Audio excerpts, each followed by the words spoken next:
And now, let's join ace broadcaster Mamode Akugha as he takes us inside the Niger Delta. Hello out there and welcome. This is Inside the Niger Delta and I am Mamode Akugha. Nigeria's economy is dependent on one product, crude oil. Well, Nigeria's crude oil is operated by several multinational oil companies and some indigenous Nigerian companies.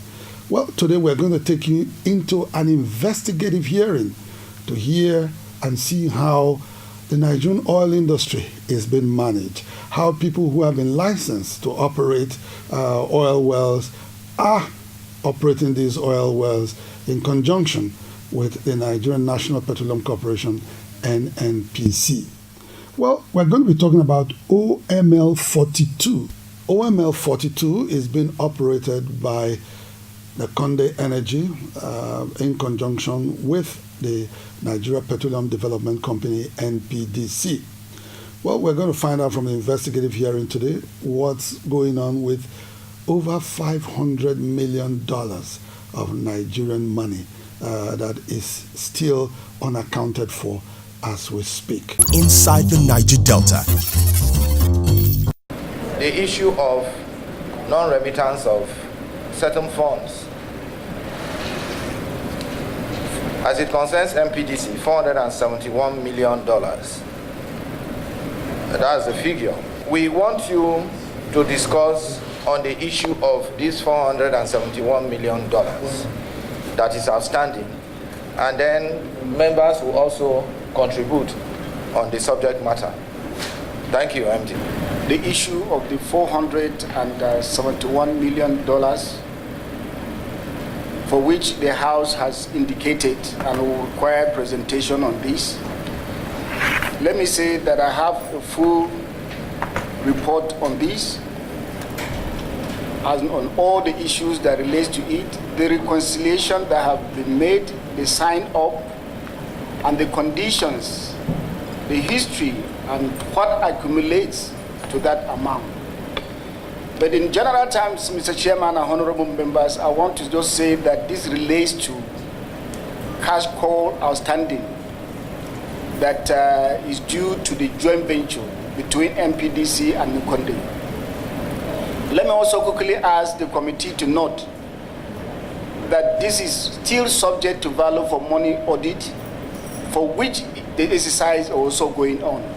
And I've also taken time to include the letter and the status of the value for money audit as it relates to this. After the conclusion of the value for money audit, we will now see what is the total amount that's payable and is due to the joint venture. For now, Mr. Chairman, this is my submission on this to the committee. But I will present myself for any other question or clarification the committee so desire. To know your relationship with Nkonde Oil, clearly stated. I'd like to know the exact figure of unsettled liabilities by Nkonde on your joint venture as regards OML 42. And I would like to pose one other question before I come down. That do you take the Public Procurement Act into consideration when having your dealings with other companies and subsidiaries? If so, why is Nkonde both the operator and the contractor on this same OML 42? I just want to have clarification on what you've just said. MD, you spoke about cash call balance and about value for money audit. Usually, how long does this value for money audit take? Let me start from the first question, which has to do with the relationship. The relationship that MPDC holds with Nkonde is a joint venture relationship. It is a long-term relationship that has been practiced in the industry in Nigeria, and our own is based on exactly the same framework with no variance. As to what we think we know that is outstanding to the JV from Nkonde, these are figures we have signed off in line with the joint ventures. But as I've stated before, these are figures that are also in line with the joint ventures, are also subject for value for money. That is all. There is no breach of any process, commercial guidelines, agreement as it affects the value for money. Any non-operating partner or even operating partner has the right to institute a value for money before the confirmed date. They can sign off as to what was the performance within the year and what each partner is due. But on the activities that were executed in line with the joint venture, relevant provision of the joint venture, the partner can call for value for money. Let me quickly go straight as it relates to this question and ask the question of how long the value for money takes. Since 2012, when this asset got into operation, there have not been value for money. So the value of money that was instituted early this year is covering the whole of the period. It would be appalling if somebody is not competent and a company, Nekonde, owing $471 million US, is owing another $34 million. How dare can we continue to do business like that? If you were the owner of that OML, or you are a company, you are a Nigerian company, will you invest so much money? At the end of the day, your JV partner with 45%, you with 55%. At the end of the day, your joint JV partner refuse to do the needful to make sure that your business succeed. Whereas he owns private jet all over, owns property everywhere all over the world, to the detriment of Nigerians. Then we cannot stand. All we have to do, there are many competent businessmen and women all over Nigeria that can do much better to give accountability to be responsible to Nigeria. It is a failure on the part of NPDC, DPRO, and the Ministry of, that's the Ministry of Petroleum Resources. So this is a slap to the nation. So but thank you for your observation, and I think that is where the committee brings its value to bear in all its decisions and the conclusion of this investigation. But going back to the rest of the question, and I would say, listen, because it has taken that long, if it is depend on the scope of work, so is the value for money. But I know that the company that have been nominated to do for the value for money is a very competent and international audit company, and they are doing their best, and we have set a target of end of June to get the whole report on this concluded. We have instituted processes recently that will ensure total and full compliance on the Procurement Act. To tell you the truth, most of the issues that happen on this asset happened before 2017. What is on the ground today is a process for which my stakeholders will not allow any breach of Procurement Act. Our life and our reputation is all on the line if we allow those processes to be breached. Do you have an ongoing procurement agreement or contract between your joint venture with Nekonde and Nest Oil? If you have an ongoing, existing, subsisting, let us know. If you had before that has elapsed, concluded, or extinguished, can you please tell us? To the best of my knowledge now, I don't think there is a subsisting contract between NPDC and Nekonde. Historically, I know that when we were doing re-entry in Jones Creek in ODD, also planned to go to Akugha, we had a contract with Nest Oil. I would not be able to confirm the status of that contract at the moment, but I will surely avail the committee of the history of that contract. What is your relationship with Nest Oil, Nekonde? What is your relationship? with Nest Oil? Nkonde Energy Limited is an E&P company. It is owned by Nigerians. One of the Nigerians is Dr. Ernest Azodialo, who's also the chairman of the board of directors of Nkonde. There are other directors, and facts on this are available in public records with CAC. Nest Oil.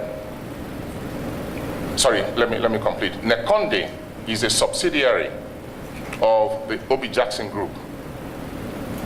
Obi Jackson Group is a Nigerian conglomerate that is into a number of businesses. I think at the last count there are probably 11 different businesses. Nest Oil is one of the subsidiaries under the Obi Jackson Group. And Nest Oil, I cannot speak for them, but Nest Oil is in the business of providing oil field services. So there's a distinction. Nkonde is an exploration and production company. Nest Oil is an oil field services company. Both Nkonde and Nest Oil are part of the Obi Jackson Group. Nkonde and the Nnpc have set up or appointed an audit firm for audit firms for reconciliation. To the best of my knowledge, both Nkonde and Nnpc are debtors to the Federation account. Now, my question number one is, what was the role of the DPR in all this? Number two, how will the Federation account not be shortchanged when two debtors on their own set up an audit firm to audit each other? That is the first part of my question. The second part of my question, I heard the managing director of Nkonde very clearly when he said Nkonde and MDCs are Nigerian. They are not running away. Of course, you cannot. You are a legal entity. But my concern here is, even from your submission, is that this reconciliation has been overdue for a very long time. Therefore, resulting at about $471 million, whooping $1 million outstanding against you that is supposed to have been in the Federation account.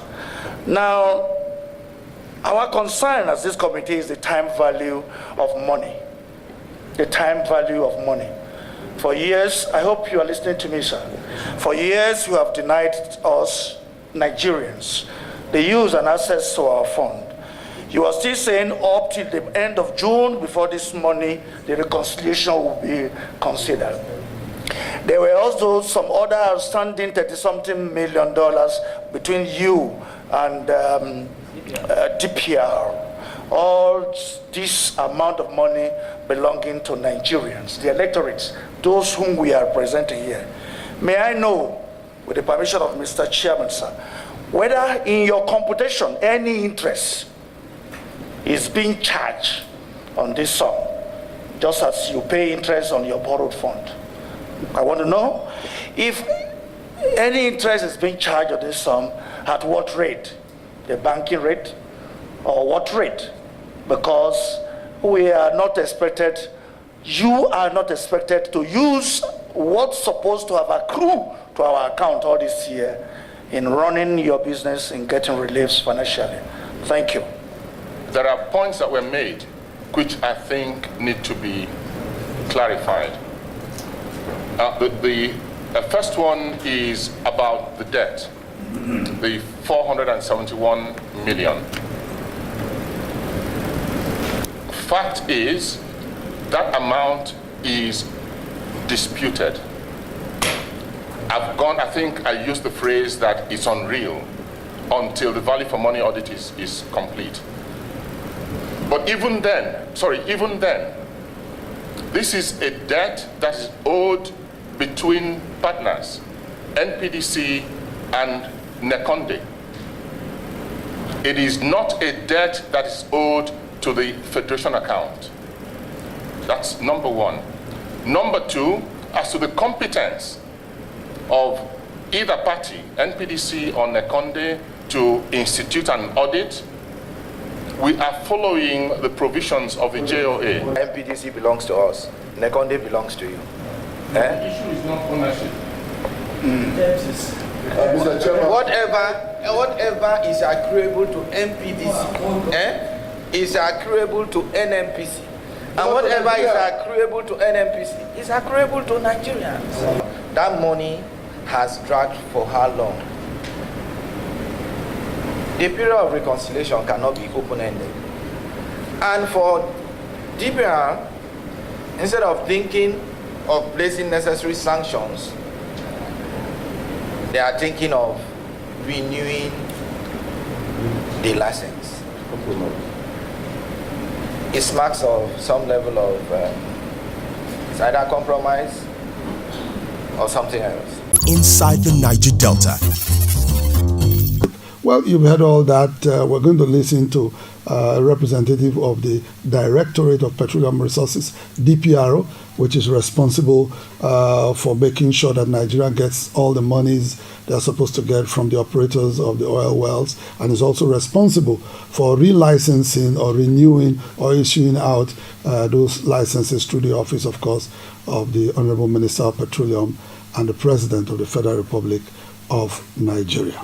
Now, we heard from earlier on the program the difficulty that Nnekonde Energy was having in trying to explain to Nigerians that yes, there's an outstanding debt of $471 million and another one of about $34 million, but there is an audit that is currently going on, money for value audit, and only after that they'll be able to determine what exactly they are owing. But this has gone on for some time, and a lot of questions have been asked. But in the midst of all this, Nnekonde Energy has just gotten its license renewed for another 20 years for OML 42. And a lot of the honorable members are up in arms and saying, why, for a company that is owing so much, why should they get renewed in terms of operation of OML 42?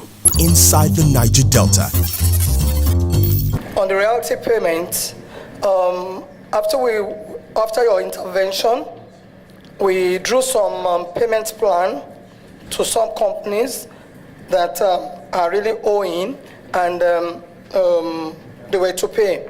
A payment plan was agreed with Nnekonde, and the letter was duly sent to Nnekonde on the 10th of October 2017, and in the letter, Nnekonde, as at that time, was having an outstanding oil royalty of $33.8 million, and that amount, the approved plan that we agreed to give on to them was that they will pay a $10 million by end of fourth quarter of 2017, and thereafter they'll be paying $5 million every quarter, along with whatever they are to pay as at when due. We gave them this payment plan, and in the payment plan, we of course have a 1% that will attract 1% interest on whatever they do not pay as at when due. In that that's it, as it has to do with the royalty payment. And in November 2017, due to the application made by Nnekonde on the renewal of his mining lease OML 42, there was a letter we wrote to the minister, having considered all that they needed to pay as statutory, having considered what they needed to pay for that renewal of that OML. We sent a letter requesting for an approval to the Honorable Minister, and the Honorable Minister approve it, but however, the approval, as you will see it, as we send it, we put in there the proviso of the approval. If you look at the letter that you're speaking to there, you will see in that letter that we have on number 12, arising from the above, it is recommended that Honorable Minister, in exercising of his power conferred on him by the petroleum laws, graciously approve OML 42 for another 20 years, subject to the following conditions. And the condition number 1 of it is talking to the outstanding statutory fees that they are going to pay, and is talking to the payment of lease renewal of 48.15 US 48.50 and 59.7 million to be paid by Nkonde and US dollar, yes, and the commitment on their gas monetization. So it is based on that condition that approval was given. The minister indeed approved it and said approve as per your paragraph 12. So you will see that the purported approval that is being said to be given to Nkonde is not given to Nkonde without a proviso. So that purported approval, even in the letter that we issued to Nkonde, thereabout, we specifically stated those 3 requirements for the grant of, for the continual, for them to have that approval is yet in the letter that was given to them. And on the paragraph 6 of it, we equally put there, peradventure that they did not remember the bank name, the bank account, and all that they needed to put in it. So we believe that with all of this, we have been able to make sure that the requirements of our request on an obligatory on Nkonde is well spelled out. Thank you, sir. We also have the letter here. It was signed by the director of DPRO, that is Mr. MD.B. Ladan, to Mr. President. Now, the approval that came back was signed by the Minister of State. Now, we were told yesterday that it is only Mr. President, he's the substantive Minister of Petroleum. There's not such approval from Mr. President. But, Madam, do you give an approval to a company, Nigerian government, 471 million US dollar, and again, $34 million, no payment of royalty? For how many years have we been fighting this, that today it had came to light because of the House moving into it, try to investigate.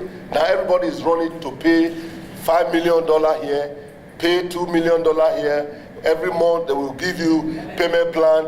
All this year, from 2005, they have defrauded this country. So my chairman, my dear colleagues, I'm worried for this country because I want to know, why should we give an approval? Why should federal government, why should Mr. President and the Minister of State approve a company, that company owing the federal government to the detriment of ordinary Nigerians, 471 million US dollar. Nigerians are suffering, and at the end of the day, we are giving back license to rob the people without due process. Are we saying that there's no other person, no other company in this world that can do the business? Because if you tell me, these same companies, they own property all over, they own private jet, they own all sorts of exotic plane, and at the end of the day, they are owing government. Madam, this is very serious. So I want to say that we must, I think we must reverse this. This approval, to me and to my dear colleagues, I think this approval should be revisited, because you cannot give an approval to a company that is incompetent, that is not ready and willing to put Nigeria first. So, Honorable EJ, there is no approval. Going by the regulations, there is no approval. It's an administrative infraction. Inside the Niger Delta. Well, we hope that the federal government is watching and that the people who are supposed to take the right decisions do take them, and ensure that even if we have to license some indigenous companies, we do license those ones that indeed can deliver and get Nigeria the actual income and monies from the sale of our crude oil. And hopefully some of those monies will go down to the people who are inside the Niger Delta, who are the ones who feel the brunt of the oil exploration activities in their environment. Well, this is where we're going to draw the curtain on Inside the Niger Delta for today. My name is Mamode Akugha. Of course, same time, same station next week. I'll be here to bring you more developments from inside the Niger Delta.